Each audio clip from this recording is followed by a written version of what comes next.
Hi, welcome to Math After Hours with Miss Austin. I'm a licensed math teacher here to help you with your math questions. And today we are looking at Pascal's triangle. Pascal's triangle is used to expand binomials. So let's jump right in. I have a few expansions here for us to look at because I want to find some patterns. So you'll see that we have a plus b raised to the 0 power. Anything to the 0 power is 1. Then we have a plus b to the first power, which is just a plus b. Then we have a plus b squared, which gives us a squared plus 2ab plus b squared. And then I've expanded a plus b cubed and a plus b to the fourth. So as we look at these things here, we want to find patterns. So one thing that I notice is if we take a look at a plus b cubed right here, this exponent on a goes down by 1. We have a cubed, the next term has a squared, the next term has a to the first, and this term technically has a to the 0 because a to the 0 is 1. So the exponents on a are going down by 1, and then the exponents on b are going up by 1. So here on this first term, we have b to the 0 power because that's 1. So b to the 0, b to the first, b squared, b cubed.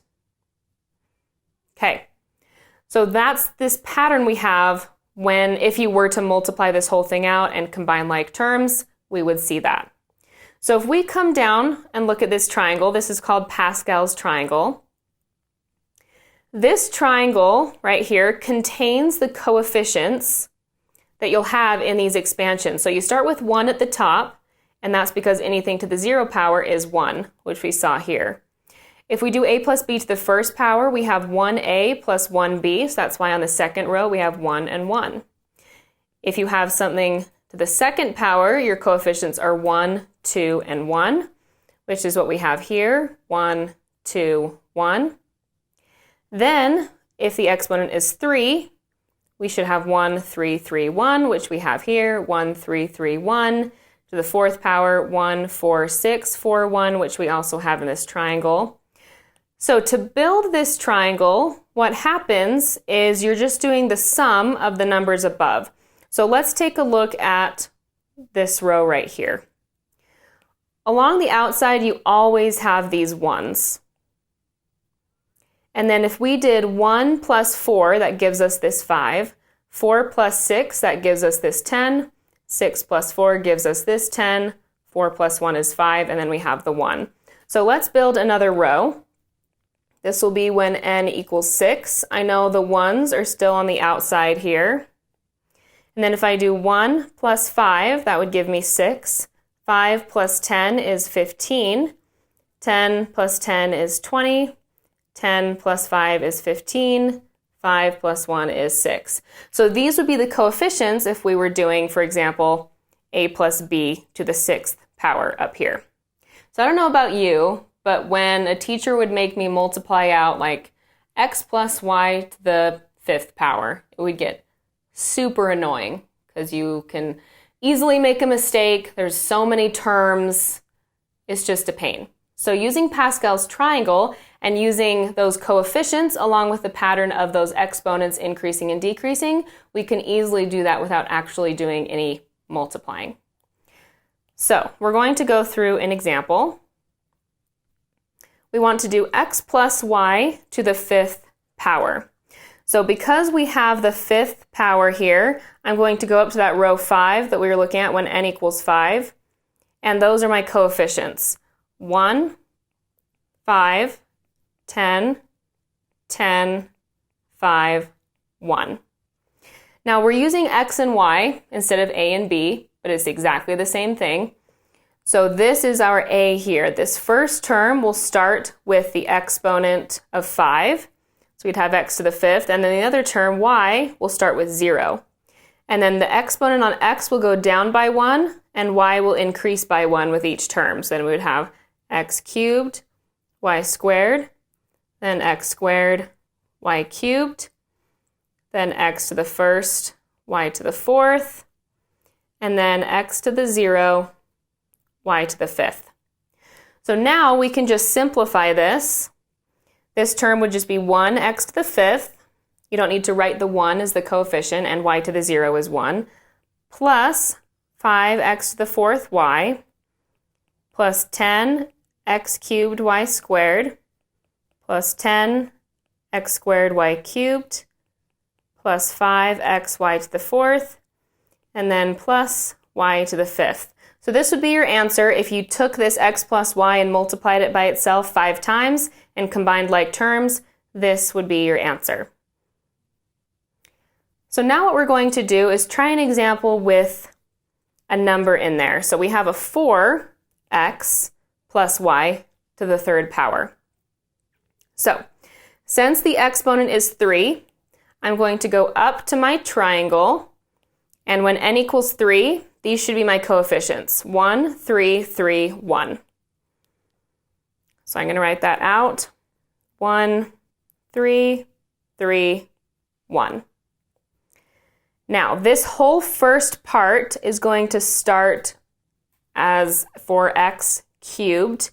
So I'm going to do parentheses here because now we have a number with our x, and both the 4 and the x will need to be raised to that power.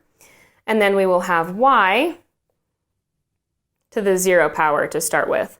The next term, 4x would go down to a power of 2, and y would go up to a 1. Then we would have 4x down to the 1st power and y squared. And then the last one would have 4x to the 0 power and y cubed.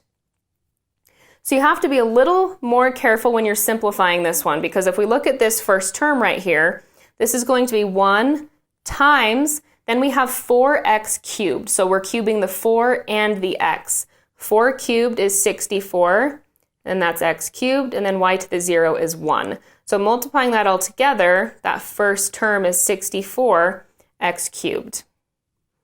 This one we have 3 times 4x squared is 16x squared times y.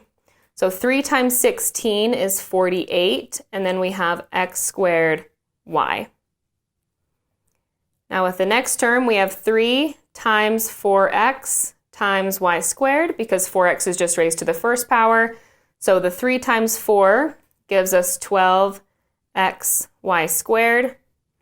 And then our last term is 1 times, well, 4x to the 0 is 1, and then y cubed. So we just have a plus y cubed on the end.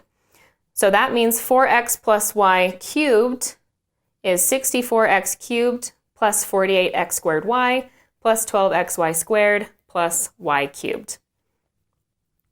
So I have one more example for you with a minus in there. These ones you have to be a little more careful because the sign is going to alternate between plus and minus. But besides that, we're setting it up the exact same way. On this one, we have an exponent of 4. So in Pascal's triangle, we're going to go up to when n equals 4, and these will be our coefficients to start, 1, 4, 6, 4, 1. So I'm going to write this out, 1, 4, 6, 4, 1. Now the first part of this is 2x, so we're going to start with 2x to the 4th, and then this negative is included here. This is going to be negative 1 to the 0 to start with. And then the next term, we would have 2x. Now it's cubed and negative 1 to the 1st power. Then 2x would be squared, so just decreasing that exponent by 1, and now negative 1 is squared. Then 4 times 2x to the 1st, negative 1 cubed, and then 2x to the 0 power and negative 1 to the 4th. So simplifying within each term, this is 1 times, now 2x to the 4th is 16, x to the 4th, and then negative 1 to the 0 power is 1. So this first term is 16x to the 4th. This next one, so we have the 4 times 2x cubed is 8x cubed, and then we're multiplying by a negative 1. So this is what changes the sign. This term is going to be subtracted. We're going to have a minus 32x cubed, because you have 4 times 8 times a negative 1, and then we have the x cubed. The next term, this is 6 times 4x squared times 1. So the negative on this one is being squared. It's raised to an even power, and so that's positive. This term will now be positive. So this will be a plus 24x squared. And then this term, we have 4 times 2x to the first is just 2x. Negative 1 cubed is negative 1. So 4 times 2 times negative 1 is negative 8x. And then our last term is 1 times 1 times 1, because 2x to the 0 power is 1, and then we're raising the negative 1 to an even power, which is 1. So our last term is just a plus 1.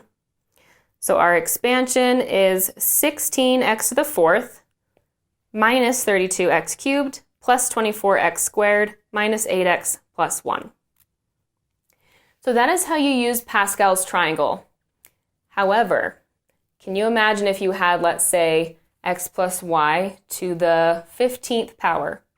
Do you really want to build that many rows on your triangle?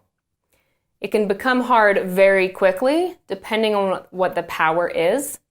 So that's why you can also use the binomial theorem. And I have a video on that, so you can click on that if you want to find out another way to do this. But that is Pascal's triangle. Thank you for watching, and please like and subscribe.